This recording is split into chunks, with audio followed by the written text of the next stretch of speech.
Udah ini? Oke, sekarang kita wawancara sama Ferry Irwandi.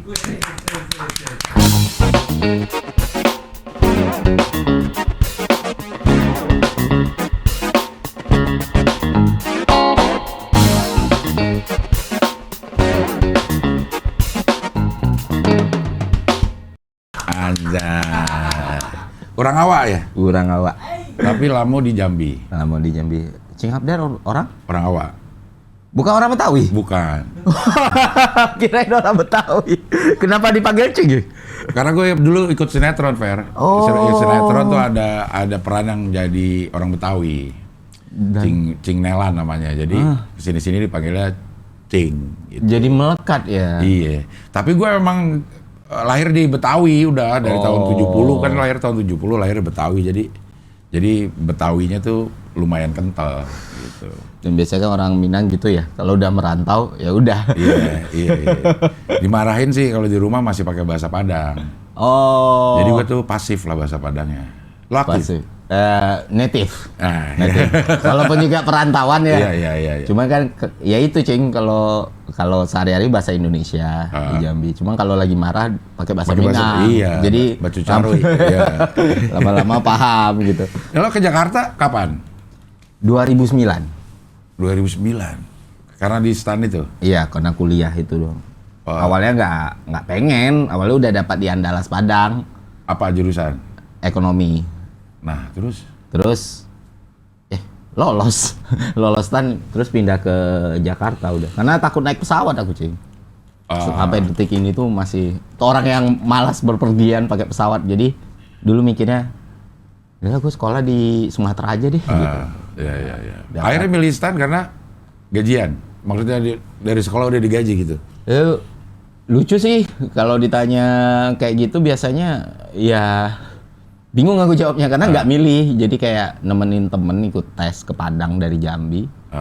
Teman kan pengen masuk situ, bimbel situ juga, bimbel khusus stan juga. Terus kebetulan lagi main Dota bareng.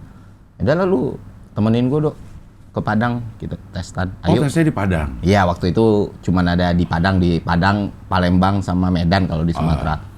Ya udah, ikut nemenin, nggak ada niat Cing, nggak ada niat mau masuk stan atau apa. Terus waktu ngerjain soalnya, kok mudah ya? Iya, gitu. kok gampang ya? Iya gitu.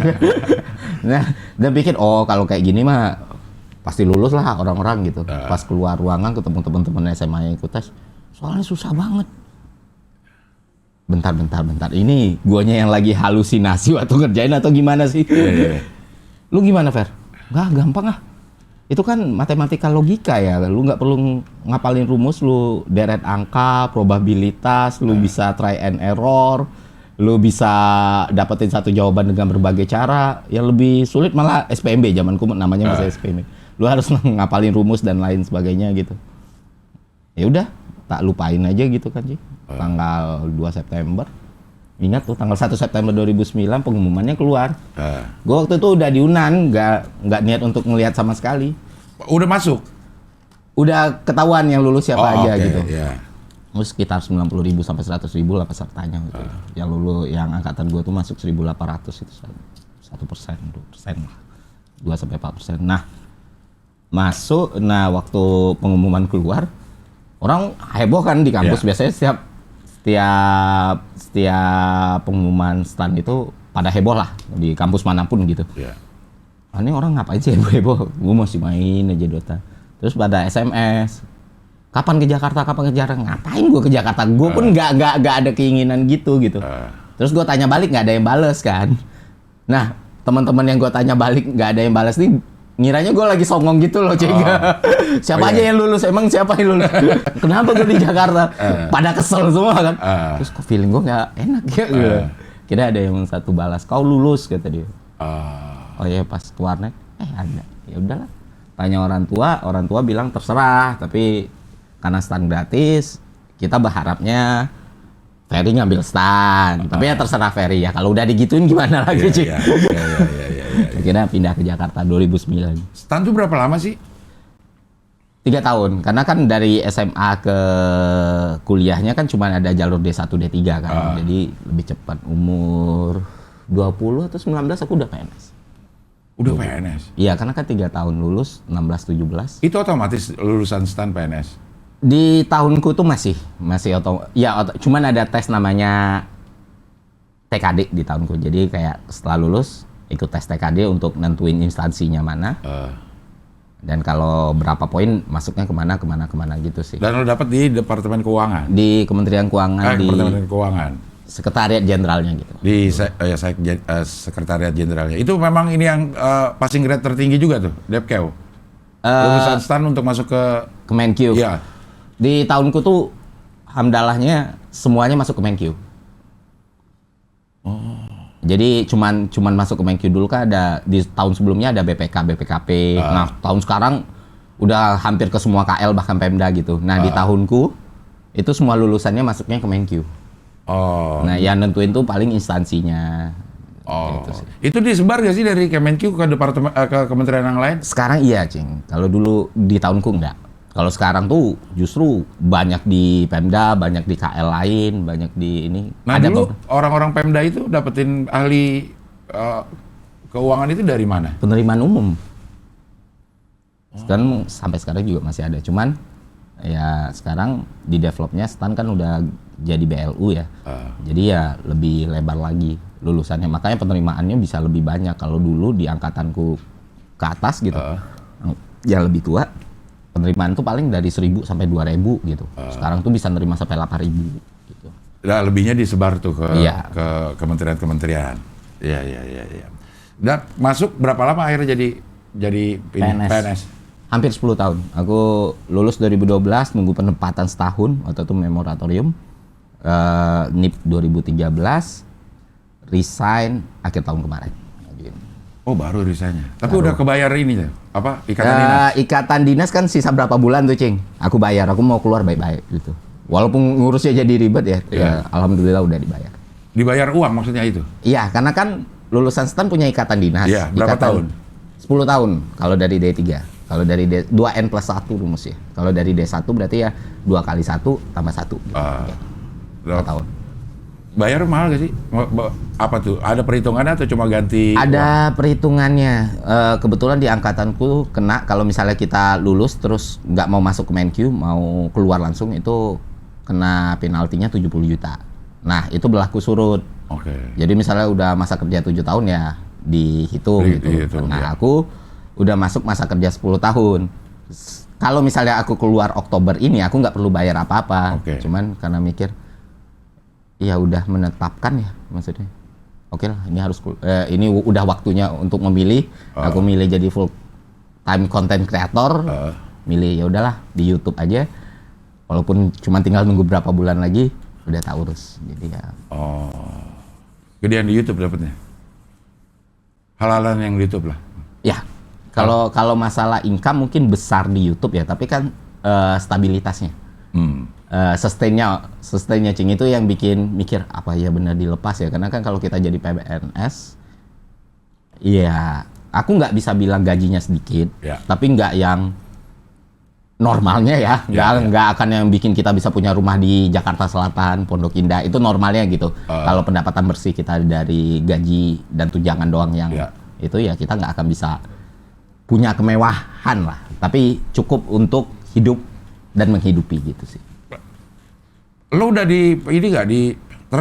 digoda sama kesempatan untuk bisa hidup mewah dari posisi lo di Kemenkeu waktu itu? Kebetulan enggak, Cing. Karena kan bidangku back office ya.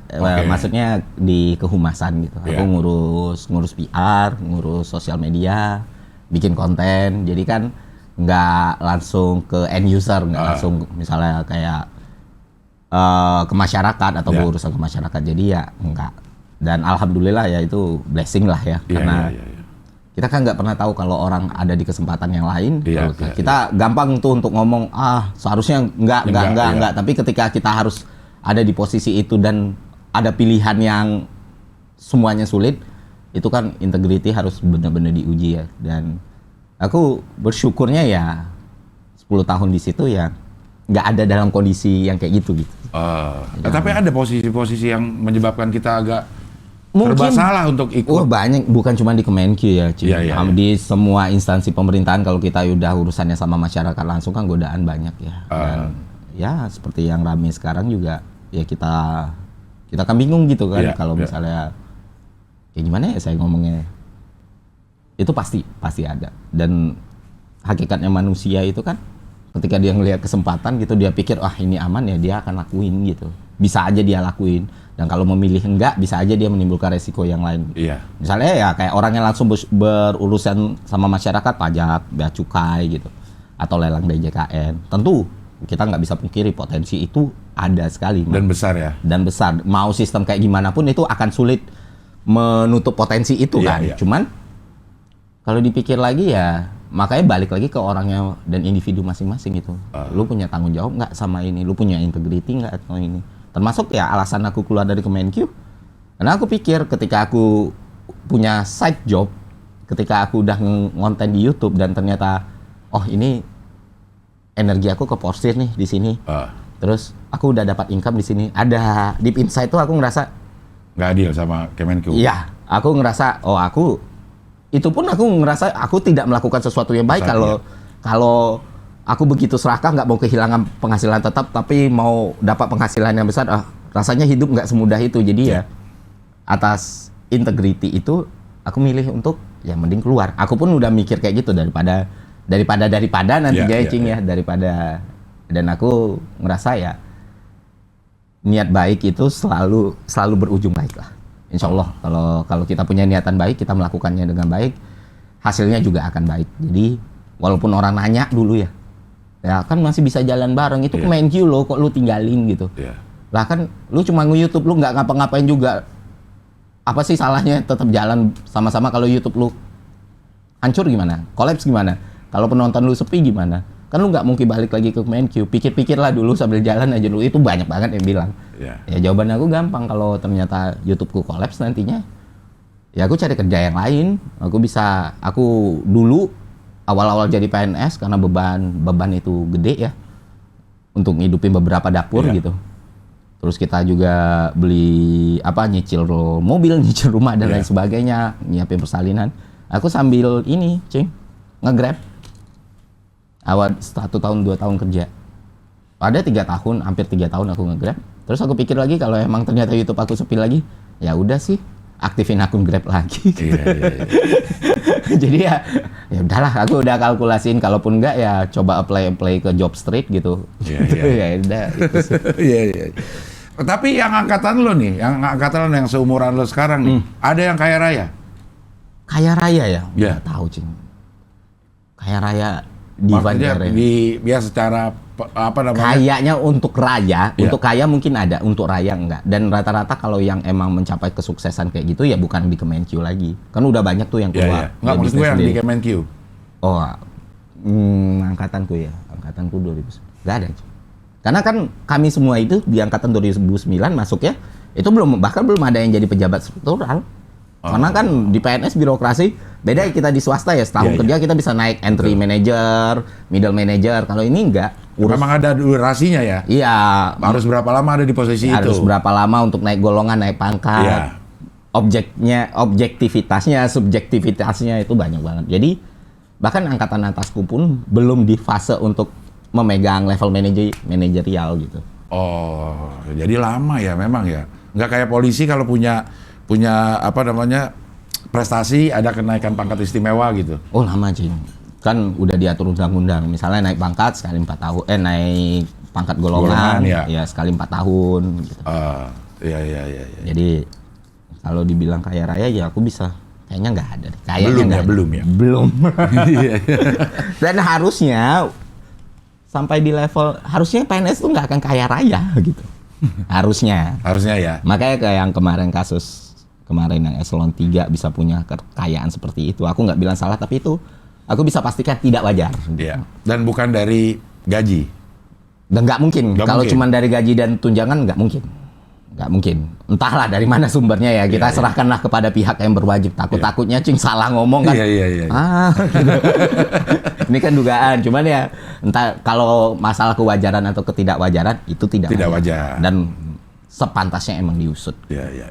Nah, kalau memang ada yang gitu di semua kementerian kita gitu, naik pangkat karena durasi yang menentukan gitu. Itu ngehambat kemajuan gak sih kalau menurut lo? Harusnya ada orang yang potensinya bagus, tapi terhambat waktu untuk naik. Pertanyaan ini. Kayak pertanyaannya menjebak. Tapi sebenarnya karena udah nggak PNS ya. Iya. Kalau aku masih PNS, aku minta cut ini, Cing. Nanti lah jangan tanya ini, Cing. Tapi kan udah nggak PNS nih. PNY pegawai negeri YouTube lah sekarang. Aku nggak bilang aku potensial ya, Cing. Cuman aku banyak sekali ketemu teman-teman yang emang luar biasa, yang seharusnya udah bisa dikasih tanggung jawab yang lebih besar. Iya. Kemampuan manajerialnya bagus, intelektualitasnya bagus, dia bisa manage orang, dia udah ngurus sesuatu yang besar. Tapi ya karena regulasi tentang kenaikan pangkat dan lain sebagainya itu benar kata Cing Abdel, itu menghambat. Itulah kenapa turnover di pegawai negeri itu tinggi. Karena di satu sisi kita katakanlah orang ini talent ya. Yeah. Di luar dia punya opportunity yang jauh lebih besar gitu. Yeah.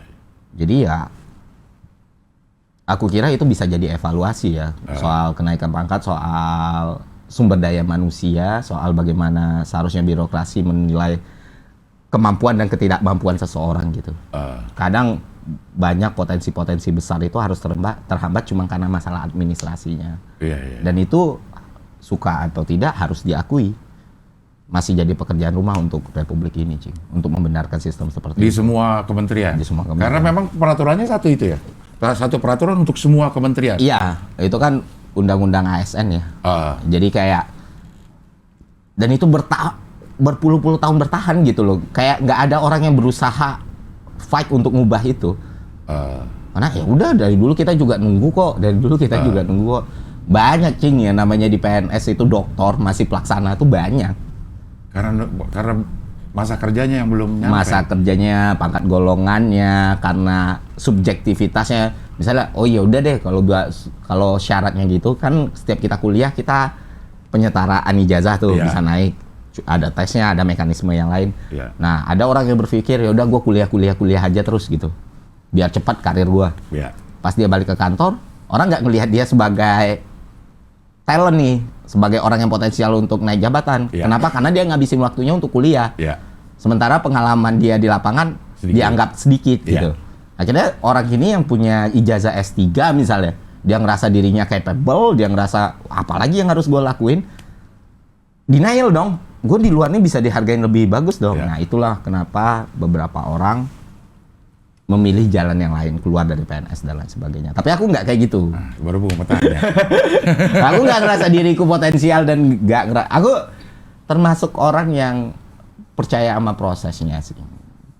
Ya kalau memang udah waktunya ya udah waktunya gitu. Dan aku menikmati kerja. Aku orang yang suka kerja. Bukan sesuatu yang bagus dicontoh mungkin ya. Tapi ya apapun pekerjaan yang aku lakukan, I put my heart and soul gitu loh. Di pekerjaan itu. Di pekerjaan itu karena itu bentuk profesionalitas ya. Bukan berarti mengagungkan hustle culture enggak. Dan bukan berarti kalian juga harus kerja kayak gue kerja enggak. Cuman karena ya kerja itu komitmen. Termasuk beberapa orang kan bilang, lu kan udah nggak di Kemenkyu nih. Kenapa sih lu nggak ngata-ngatain lagi diserang kayak gini, lu buka bobroknya atau lu kan orang dalam, kan nggak ada resiko apapun dari lu gitu. Kita pekerja, ini prinsip aku ya, Cing.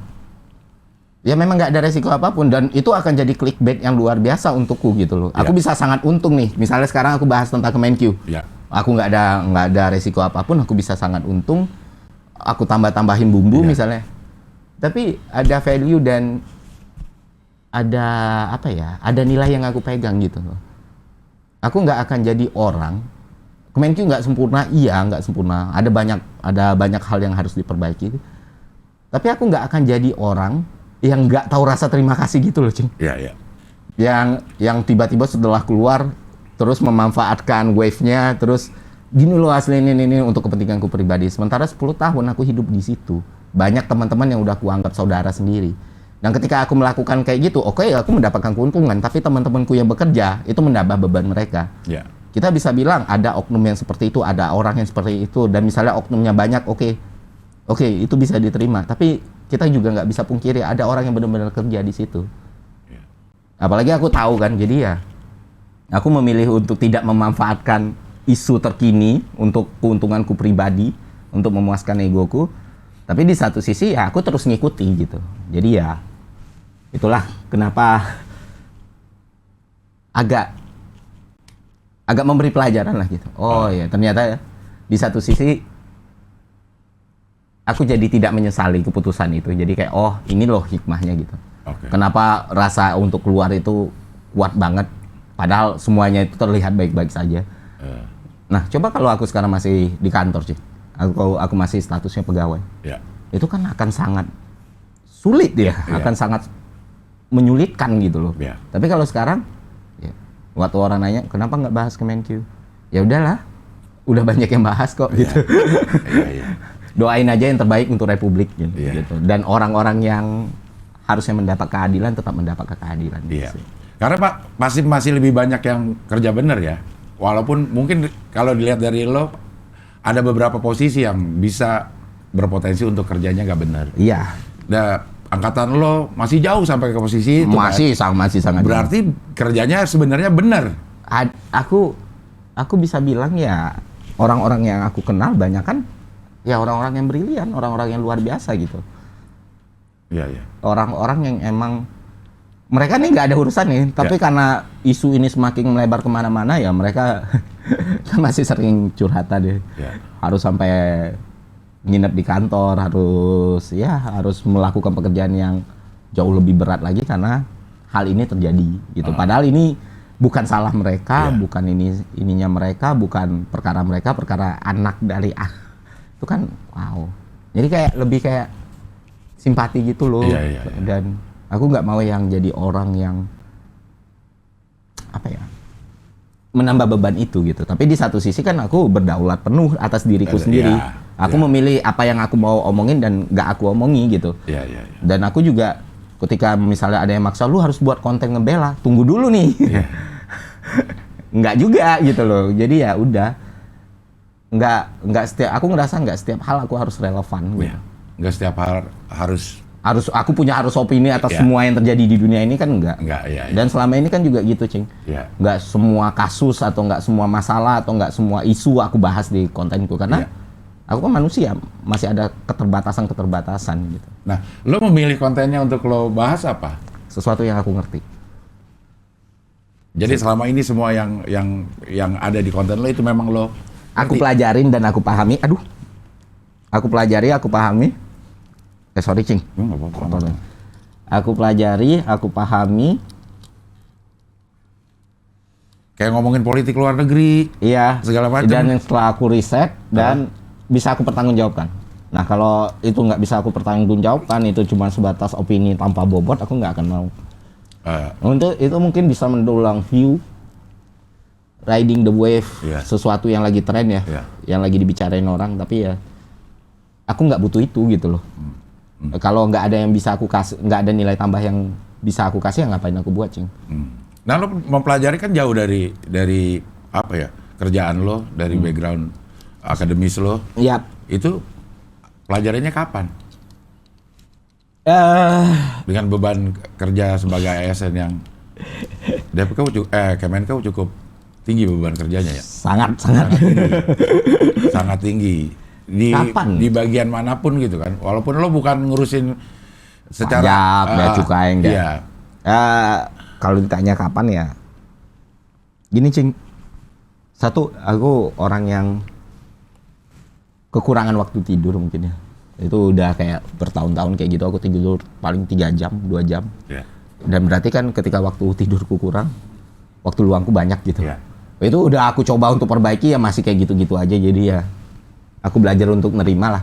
Ketika waktu tidurku kurang, harus ada sesuatu yang aku lakuin dan bermanfaat. Ya dari keluangan waktu inilah aku gunain ya baca buku, baca artikel, download jurnal, pelajari, pahami gitu. Dan lama-lama seru ya gitu.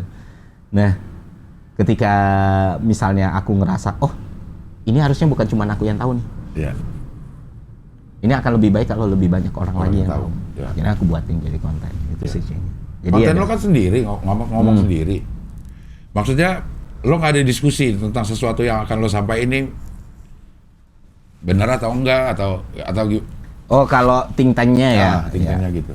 So far sih enggak ya, karena emang nggak ada gitu. cuman ya aku memastikan itu aku riset berulang-ulang, aku uji berulang-ulang, aku buktiin dulu berulang-ulang ini bisa aku pertanggungjawabkan atau enggak, dan baru aku lempar. Dan even setelah aku melakukan yang kayak gitu pun itu tetap aja masih ada kekeliruan, masih ada kesalahan, dan itulah yang aku bilangin di kontenku gitu. Aku tuh bukan produk, aku tuh bukan robot, aku tuh bukan media, aku manusia yang cuman lagi cerita. Dan tentu akan banyak kesalahan di situ gitu loh. Jadi ya aku pun nggak yang punya tema konten tertentu atau yang punya lower tertentu atau menggolongkan diriku sebagai ahli tertentu, kan nggak, Cing. Kadang ya aku bikin konten yang mungkin kata orang berat, kadang ya aku cuman bikin konten yang lagi main sama anakku aja gitu. Atau lagi pergi kemana gitu, atau lagi ngobrol sama temanku aja udah. Karena itu bagian dari diriku yang masih manusia gitu. Aku nggak mau jadi produk. Aku mau masih tetap genuine dan menghindari sekali fabricated gitu loh. Gue lihat yang konten lo yang masalah ronda ya, apa sih? Satu kampung, gara-gara ada satu yang gak ronda, ada yang satu maling apa ya? Oh, Negeri Para Maling ya? Iya. Itu novelnya Itali Calvino, termasuk kategori novel modern, cerpen modern tahun 93 dibuat itu, kalau salah. Aslinya Scapegoat. Gitu. Maksud gue lo punya ketertarikan itu dari kapan ya? Maksudnya? Dari kecil, Cing. Dari kecil? Dari kecil itu, ini juga mungkin udah aku ceritain beberapa ya.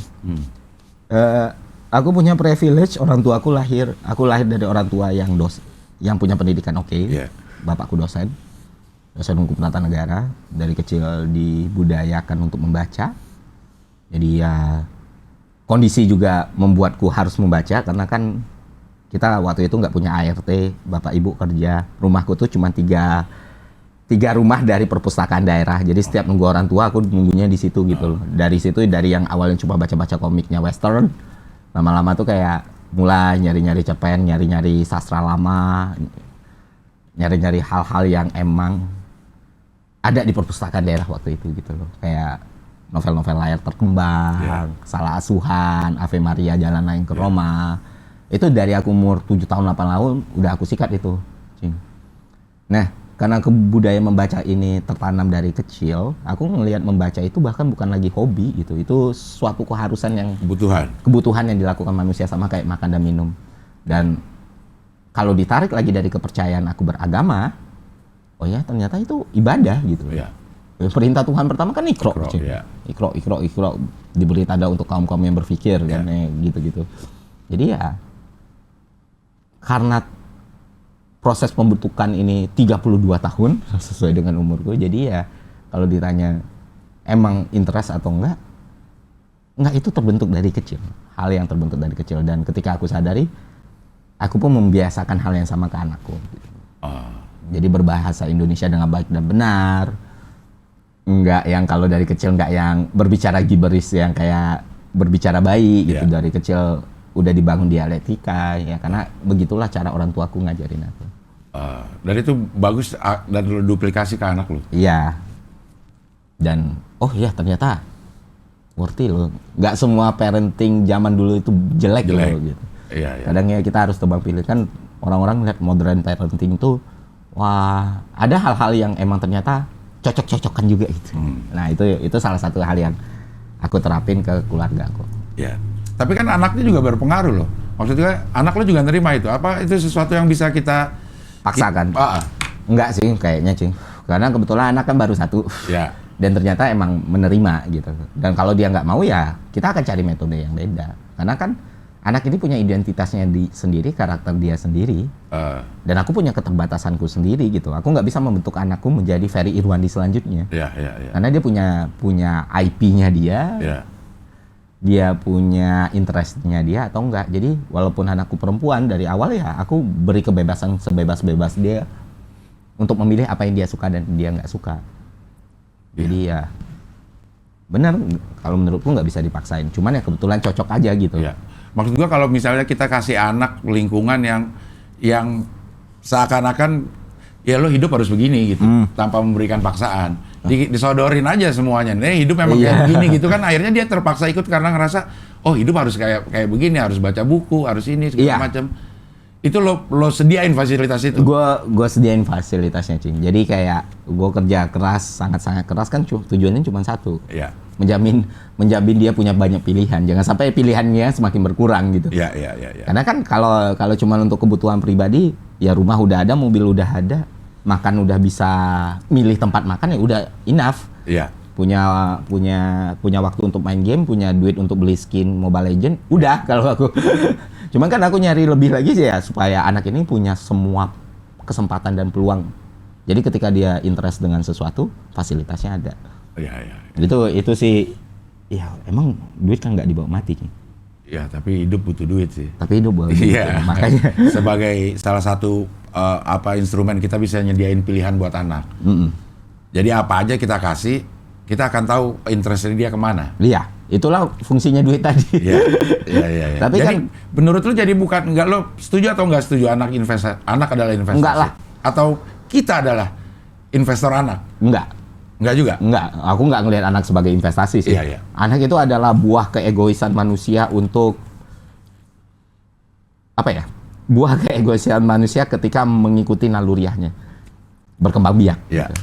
Dan anak kan nggak pernah milih dia dilahirkan untuk siapa gitu, dari siapa, dan bukan dia yang aku mau lahir di dunia, tapi kita yang aku mau punya anak, dan dia lahir di dunia yang kacau misalnya, di dunia yang kayak gini sekarang. Nah, artinya kita punya tanggung jawab nih, karena anak itu adalah keinginan kita, itu adalah will kita untuk punya anak, dan kita nggak bisa ketika kita will punya anak ini kita biarin gitu aja gitu, harus kita jaga. Gitu. Jaga dalam artian ya, aku selalu berpikir, apalagi anakku perempuan ya, Cing. Dan hidup sebagai perempuan itu aku rasa akan jauh lebih berat daripada laki-laki, karena mereka harus menghadapi justifikasi dimanapun mereka berada gitu loh. Dan ketika mereka udah semakin dewasa, semakin banyak orang yang akan ngejudge, semakin banyak orang yang akan menyudutkan mereka ke tempat-tempat yang sulit. Dan ketika anak itu masih sama aku, ya aku mau jadi orang pertama yang ngasih kedaulatan penuh ke dia. Itulah kenapa aku nggak bisa nganggap anak itu investasi, karena aku nggak berharap nanti dia ketika dia besar dia bisa ngurusin aku atau bisa ngasilin pendapatan buat aku atau mau ngehidupin aku, ya terserah. Itu udah aku sama istriku udah memutuskan itu. Nanti ketika kamu besar, kamu nggak usah lagi harus mikirin gimana ngehidupin ayah dan ibu gitu. Pikiran aja hidupmu, ayah dan ibumu ini keren gitu. Kami udah berpikir dana pensiun dan lain sebagainya gitu. Nah itu menurutku, jadi ya aku sangat tidak setuju anak itu investasi. Nah ini ya wujud terima kasih anak ke orang tua, kalau menurut lo gimana? Dengan segala yang sudah orang tua lakukan gitu, apa tidak ada keharusan berterima kasih? Kalau aku nggak tahu itu harus atau enggak, tapi aku nggak akan menuntut itu. Tapi ketika aku anak ke orang tuaku, aku merasa aku perlu melakukan itu. Lo dapat dari mana? Apa maksudnya lo ya kayak misalnya ya sekarang kan lo memberikan anak adalah sesuatu yang harus lo sediakan segala sesuatunya gitu. Sama seperti lo, orang tua lo pasti. Nah, lo punya kesadaran, wah orang tua gue adalah orang pertama yang harus gue berikan terima kasih. Itu dari mana? Dari kasih sayang. Dari kasih sayang orang tua yang selama ini ada. Dan orang tuaku juga nggak menuntut. Tapi aku merasa karena aku cinta dan sayang, itu pilihanku untuk berbakti. Berterima kasih. Dan berterima kasih. Nah, anakku nanti, aku nggak akan yang nanti kamu udah gede, kamu harus urus ayah ibu, harus berterima kasih sama ayah ibu. Karena terima kasih atau tidaknya seorang anak, berbakti atau tidaknya seorang anak, itu kalau dalam pekerjaan itu KPI, Cik. Jadi artinya kalau dia nantinya berbakti, berterima kasih dan lain sebagainya, berarti itu kita bagus. Berarti kita benar. Tapi sebagai kalau ternyata sebagai orang tua, tapi kalau ternyata dia tidak merasakan keharusan seperti itu, berarti ada yang salah dalam interaksi ataupun cara membesarkannya dia. Jadi ya nggak mungkin aku akan nuntut anakku untuk, aku nggak mau jadi beban anakku lah. Itu sih. Jadi ya aku ngerasa sebagai anak untuk berbakti ke orang tua, untuk berterima kasih ke orang tua, bagaimanapun ilmunya, bagaimanapun dasarnya, ya misalnya itu balik lagi ke anaknya, apakah dia akan melakukan itu atau enggak gitu. Jangan sampai itu jadi paksaan, karena banyak sekali yang aku lihat orang-orang yang akhirnya punya luka yang nggak sembuh-sembuh karena hal-hal seperti itu kan. Iya, Itu mengharapkan sesuatu yang apa ya? Iya. Kita ngadepin manusia seutuhnya juga nggak bisa, karena orang itu juga punya keinginan sendiri gitu ya. Iya. Dan aku pun ngerasa aku beruntung ya, orang tua aku pun juga nggak pernah sekalipun papaku tuh nelfon, kamu tuh harus ngirim ini ke papa ya gitu-gitu.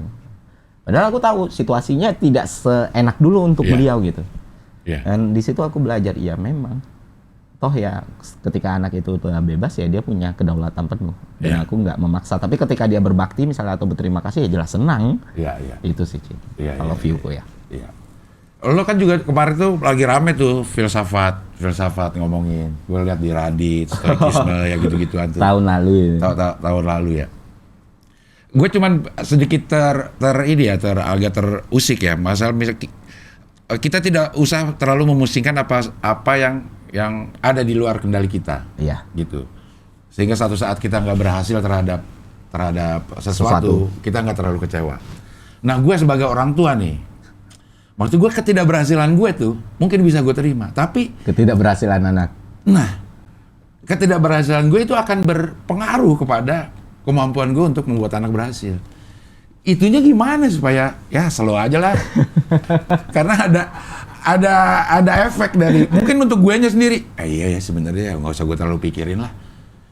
Nggak ini, tapi ketidakberhasilan gue itu akan berefek kepada orang-orang yang ada di sekitar gue. Nah itu yang jadi kepikiran. Nah itu gimana ngerespon itu, Fer? Kalau bicara stoikism ya, kebetulan karena aku bukan ahlinya juga, aku pembelajar juga. Dan ketika itu rame juga, itu ternyata faktor eksternal yang nggak bisa aku kendaliin. Tiba-tiba itu viral di mana-mana. Aku nggak akan bisa kendaliin persepsi orang tentang aku, tapi aku bisa mengendalikan tindakanku. Dan tindakan yang aku ambil ya, aku nggak akan ngebahas itu lagi karena aku takut malah itu nanti akan memberikan pengaruh yang buruk. Karena ketidakcukupanku, keterbatasanku, dan ketidakmampuanku. Jadi makanya kita ngomongin stoikism dulu mungkin ya. Makanya banyak orang yang ngomong lu udah viral banget di stoikism, kenapa lu nggak terusin gitu? Karena kan itu orang-orang nunggu lu ngomongin itu lagi, karena itu quote and quote banyak orang yang ngasih komplimen atas konten itu dan lain sebagainya. Ya karena gue bukan orangnya, gue bukan ahlinya, dan gue sendiri masih pembelajar yang dasar gitu. Tapi apakah itu benar-benar gue terapin di hidup gue? Iya. Selama ini iya. Dan gue juga dalam proses belajar untuk menerima hal-hal seperti itu gitu loh. Nah, menyangkut pertanyaan Cik Abdel tadi, dalam stoikism itu ada beberapa pilar, termasuk wisdom gitu, atau kebijaksanaan, brave, wisdom, dan lain sebagainya. Nah, di sini sulit lah. Kita tuh manusia, dan secara naluriah ya emang ketika kita tidak melakukan apapun dan kita sudah berupaya yang terbaik gitu, ternyata misalnya kayak ke anak, ternyata anak mengalami kegagalan dan kita sedih, itu hal yang wajar dan nggak ada yang harus kita takutkan atau sesali atau ubah, Justru itu bentuk dari kemanusiaan yang kita miliki, karena ini orang yang emang kita cintai sekali gitu. Nah, stoikism adalah ketika kita mengalami sedih ini, kita dapat mengontrol kesedihan itu tidak menjadi sesuatu yang destruktif atau malah memperburuk keadaan. Artinya, kita bisa menerima rasa sakit itu, kita bisa menerima ini sudah terjadi, dan ketika kita sudah menerima ini sudah terjadi, rasa sakit itu juga sudah dealing with it, kita udah dealing with it, kita jadi bisa memikirkan tindakan-tindakan mana yang setidaknya tidak memperburuk keadaan, atau bahkan bisa memperbaiki keadaan. Nah jadi ya, kadang kan ketika sesuatu itu buruk terjadi, itu bisa menjadi sangat buruk adalah reaksi dari hal tersebut gitu. Respon kita. Nah, dengan belajar ini ya, kemarahan atas sesuatu yang tidak bisa diubah itu bisa dikontrol.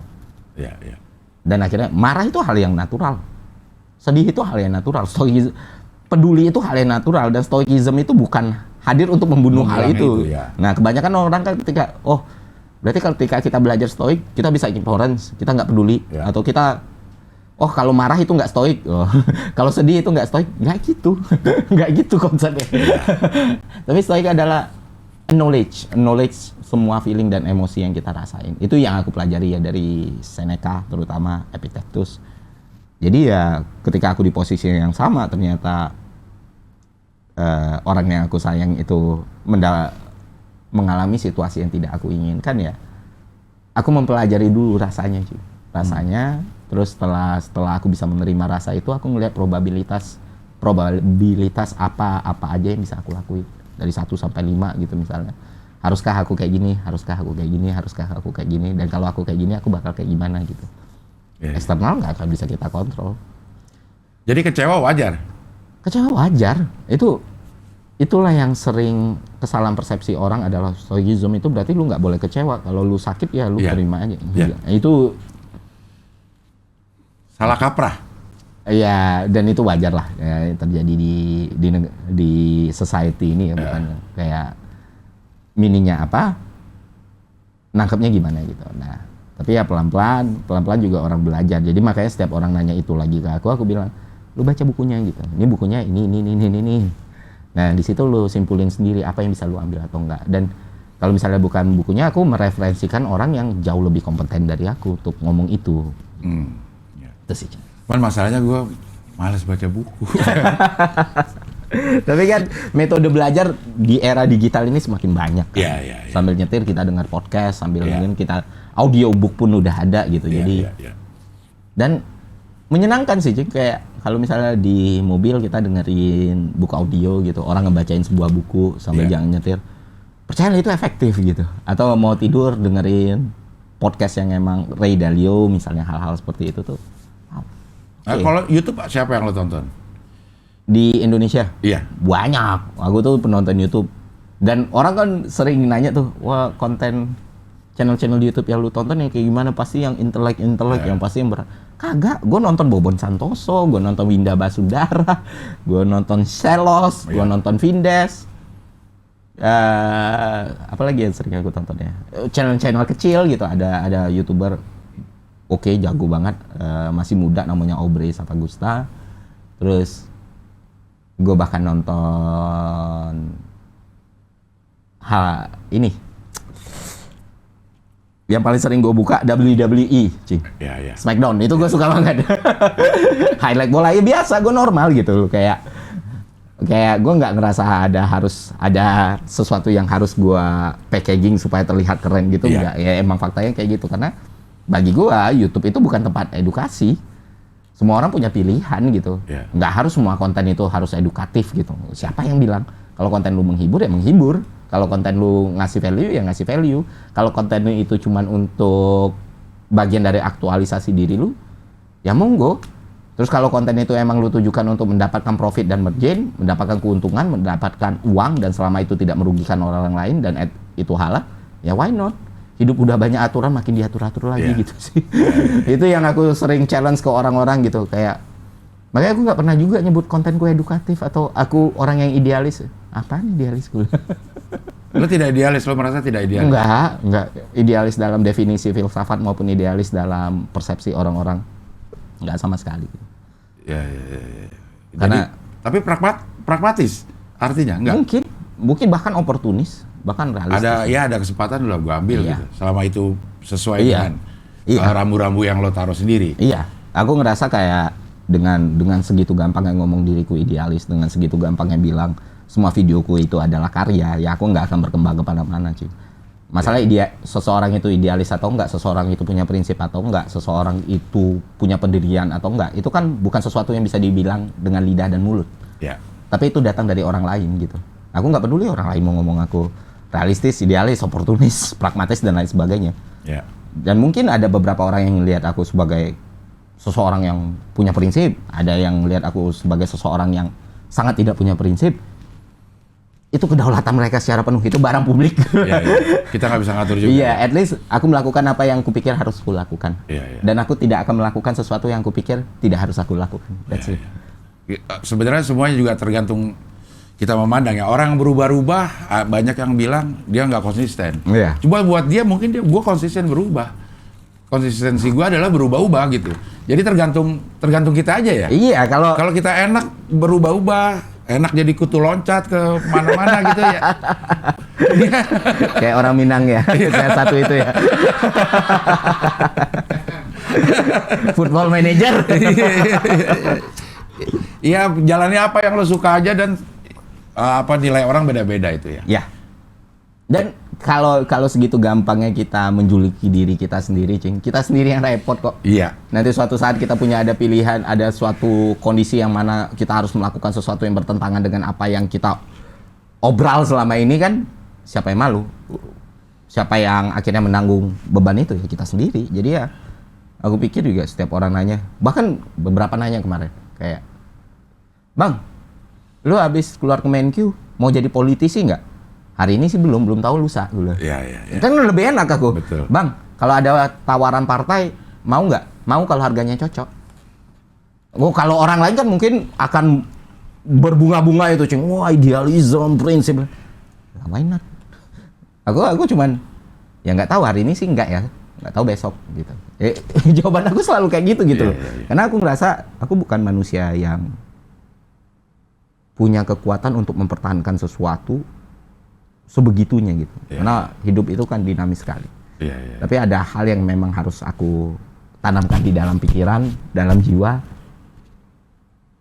dalam hati. Misalnya kayak alasan aku, ada yang namanya integritas, ada yang namanya kehormatan, ada yang namanya etika, dan itu yang seharusnya dipegang manusia. Bukan kata-kata kayak karya, idealis, dan lain sebagainya. Iya. Selama lu pegang itu, ya lu nggak akan kehilangan arah, itu yang aku paham gitu. Iya. Politik tertarik tapi? Ketertarikan ada? Yo ada. Ada. Kan politik itu ilmu yang menyenangkan, Iya. seru gitu, dan semua manusia berpolitik. Nah, lo kerasa bisa mempertahankan integritas nggak kalau masuk ke ranah politik? Mempertahankan integriti di dalam ranah politik. Bahkan di api neraka pun aku akan berusaha mempertahankan integritas. Iya, tapi jalan nggak maksud gua? Itu perkara yang berbeda karena kan kita nggak tahu kondisi apa yang nanti kita hadapi. Oke. Kan itu pilihan hidup akan jadi jauh lebih kompleks lagi, masalah akan jadi jauh lebih besar lagi, dan dampaknya akan jauh lebih masif lagi. Itulah kenapa semua harus kita kalkulasikan gitu. Kemampuan dan ketidakmampuan kita atas sesuatu. Makanya aku nggak pernah bilang, oh mau masuk politik, nantilah, orang belum siap.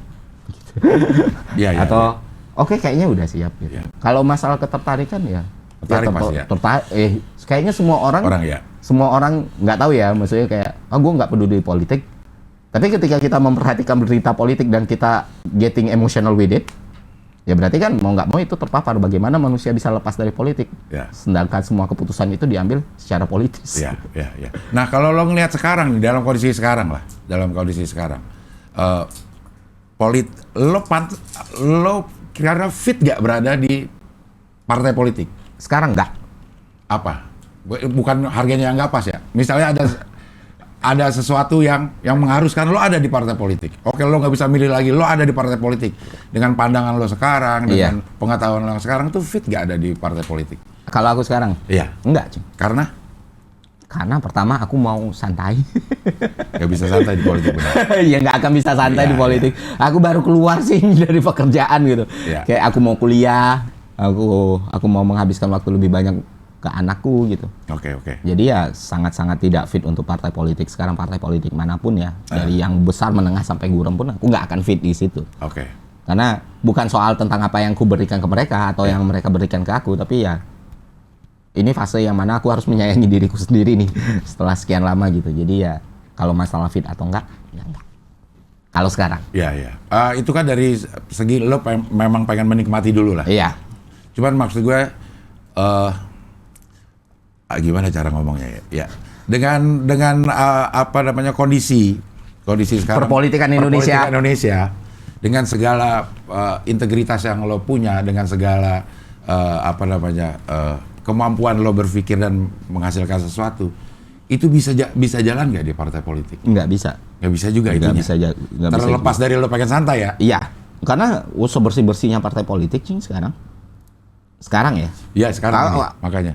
Gue nggak ngelihat partai politik itu sesuatu yang buruk loh, karena kan apalagi di negara demokrasi ya, Ya. keterwakilan, golongan, idea, visi itu Ya. harusnya muncul dari partai politik. Tapi Ya. itu yang nggak kita dapati sekarang. Ya. Sekarang mungkin dengan apa yang gue punya, apa yang gue miliki, tidak akan sulit buat gue untuk jadi caleg partai tertentu atau Betul. kader partai tertentu. Betul. Dan mungkin bisa ada peluang untuk dapat. Ya. And then what? Makanya gue berpikir kita punya ya kita bisa bilang masalah di Indonesia ini udah terlalu sistematis gitu loh. Udah kerusakannya itu sangat-sangat masif gitu kan. Dan untuk menguraikan benang kusut ini nggak bisa tindakan yang instan yang cuman yaudah gue akan mengubah Indonesia ini gue masuk ke caleg. Enggak. Langkah pertama yang bisa dilakukan awareness. Sebelum kita menyelesaikan masalah ya kita harus tahu dulu problemnya di mana. Pembicaraan di masyarakat seperti apa? Apakah masyarakat sudah bisa mengidentifikasi masalah Indonesia itu di mana gitu?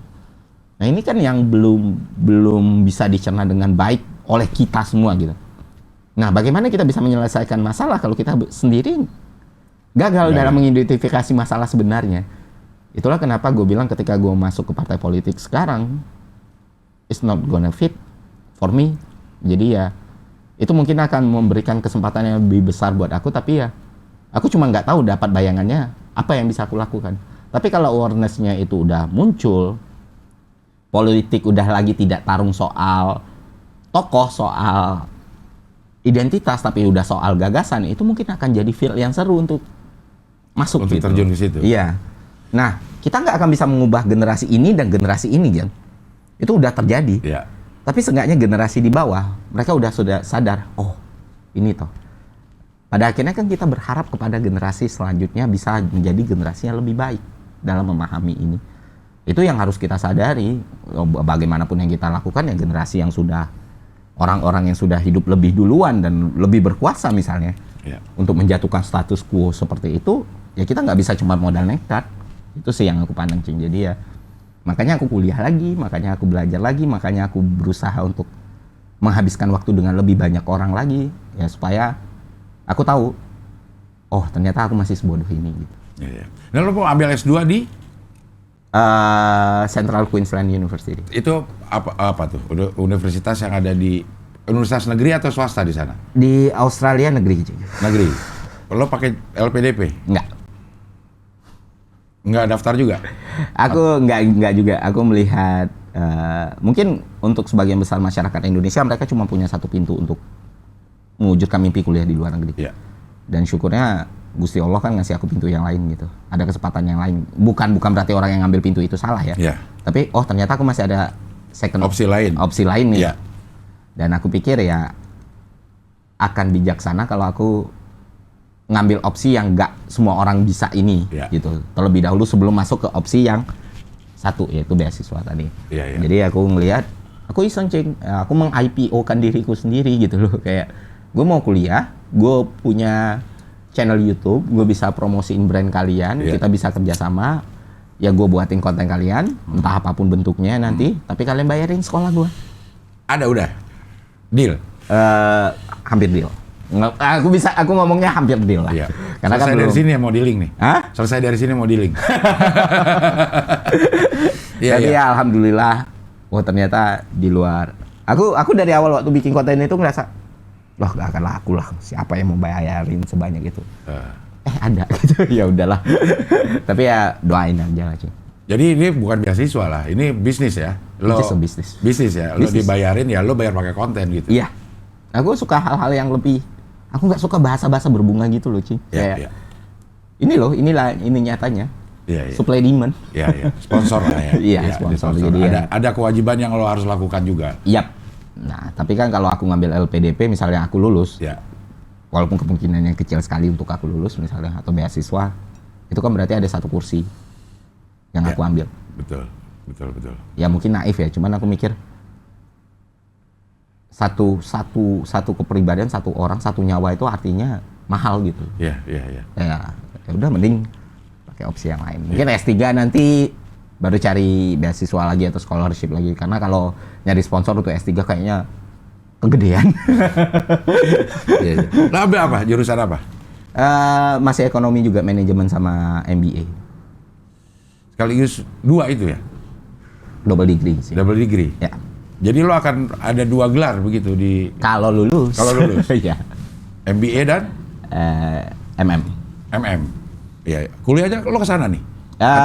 Atau syukurnya itu akan lebih banyak aktivasi di sini gitu. Karena kan sistemnya masih online. Jadi ya mungkin ke sana occasional ada keadaan tertentu aja, entah itu exam kan, entah itu graduate kah, wisuda dan lain sebagainya. Cuman ya mostly kurikulumnya itu masih bisa dijalankan dari sini. Itulah kenapa salah satu pertimbangan yang lain adalah kalau aku kuliah di luar, misalnya ke UK, ke US, itu kan harus ninggalin anak istri. Ya. Sementara salah satu alasanku keluar adalah menghabiskan waktu lebih banyak untuk anak istri ini. Iya.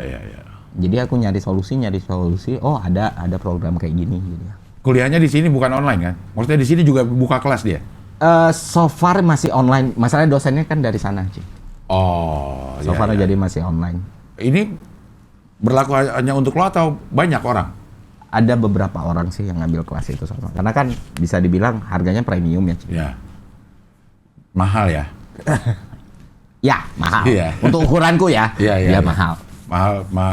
Mahal asal kebeli nggak mahal sih.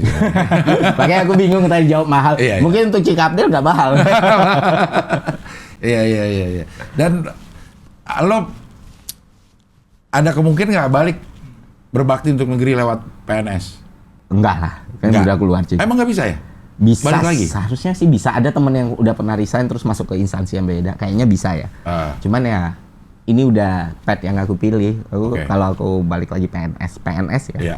Itu berarti kan mutar balik milih jalan beda doang. Kalau ini kan nggak tahu. Tapi kalau misalnya jadi presiden, jadi menteri gitu kan itu beda cerita ya. Cuma untuk jadi pegawai negeri sipil lagi, masuk tes lagi ya enggak. Masih ada naik pangkat harus berapa tahun lagi? Enggak. Jadi ya selesai kuliah, kayaknya bakal fokus YouTube juga. Jadi aku ngerasa kalau aku stop di sini nggak banyak hal yang bisa aku bagikan ke orang. Tapi kalau aku kuliah, ngelihat dunia yang lebih luar, ngelihat ilmu yang lebih banyak gitu misalnya, atau ngelihat sesuatu yang selama ini nggak aku lihat, akan lebih banyak lagi manfaat yang bisa aku kasih. Karena kan aku muslim dan aku ngerasa aku muslim yang sangat tidak taat, Cing. Banyak sekali dosaku yang aku perbuat. Sementara kalau pahala dan kebaikan, aku nggak tahu apa yang diterima atau bahkan mungkin tidak ada yang diterima. Tapi kalau untuk dosa kayaknya sudah banyak sekali. Dan salah satu ajaran agama Islam kan itu ya, amal jariah ya. Amal jariah ya salah satunya ilmu yang bermanfaat. Ya semoga aja. Semoga aja itu bermanfaat. Itu mungkin di pikiran orang sangat naif dan sangat ini ya. Cuman aku masih megang value itu. Gimana aku anak surau, gimana aku lulusan ibtidaiyah gitu loh. Dan bagaimanapun dunia berputar, apapun yang aku lihat, tetap aja itu tertinggal gitu. Jadi kayak ya udahlah. Semoga jadi amal jariah lah. Bisnis ada? Berbisnis nggak? Bikin kedai kopi. Di Rawamangun. Di mana Rawamangunnya? Di belakang ini. Pagi sore, Cing. Rawamangun Muka 2. Dekat Kemiri situ ya? Dekat pemakaman itu? Iya. Jadi kalau ini pagi sore yang legend itu, ke kanan. Ke kanan. Sebelum, kalau kita lurus lagi, kita akan menemukan rumah makan sederhana pertama di Jakarta yang kecil. Persahabatan. Nah, sebelum itu. Ada namanya Prinsipil Kopi. Oh, di komplek PJKA tuh berarti? Kayaknya ya. Karena gue gede di Romangun. Oh, anak timur berarti. Iya, anak timur. Pisangan lah. Oh ya, dekat dari Pisangan, dekat. Dekat dari Pisangan, iya. Udah jalan lama itu? 2 tahun lalu lah. Prinsipil Kopi namanya? Prinsipil Kopi. Bisa hidup dari situ gak? Harus nge-YouTube, Cing. Harus nge-YouTube. Ya. Soalnya juga bisnis kopi itu sebenarnya lebih kayak ya bisnis yang oke. Tapi di satu sisi ya tujuan buka kedai kopi itu karena emang cita-cita aja, mimpi aja gitu. Kayak dari muda kan hobinya ngewarkop. Suatu hari gue harus punya kedai kopi gue sendiri. Seru kali ya. Gitu. Jadi ya tak bikin. Racik sendiri, menu-menu sendiri atau yang udah ada aja? Yang biasa aja lah, kopinya biasa aja, Cing. Ya dari baristanya, aku nggak ngerti cara buat kopi, aku taunya minum kopi aja. Aku kopi saset juga, aku minum. Gue malah nggak doyan yang kopi yang Arabica yang gitu-gitu. Malah saset ya. Saset, ya. Oh, kopi itu bukan digiling tapi digunting Iya. gitu. Gua kopi gunting bukan kopi giling. Aku yang mana aja masuk sih. Iya, iya. Tapi Penting ada apa rokok lah. aja. Yang penting nah itu. Itu sih. Iya. Yang penting Kadang kalau pendekar kopi Ya. yang nyebutnya, yang penikmat kopi banget, itu bahkan banyak yang berhenti ngerokok sih. Karena merusak katanya Iya. cita rasa. Aku ngopi untuk nemenin rokok kok. Iya. Bukan ngerokok nemenin kopi, jadi ya saset. Ada hajar aja lah. Even Nescafe yang di hotel pun aku minum gitu.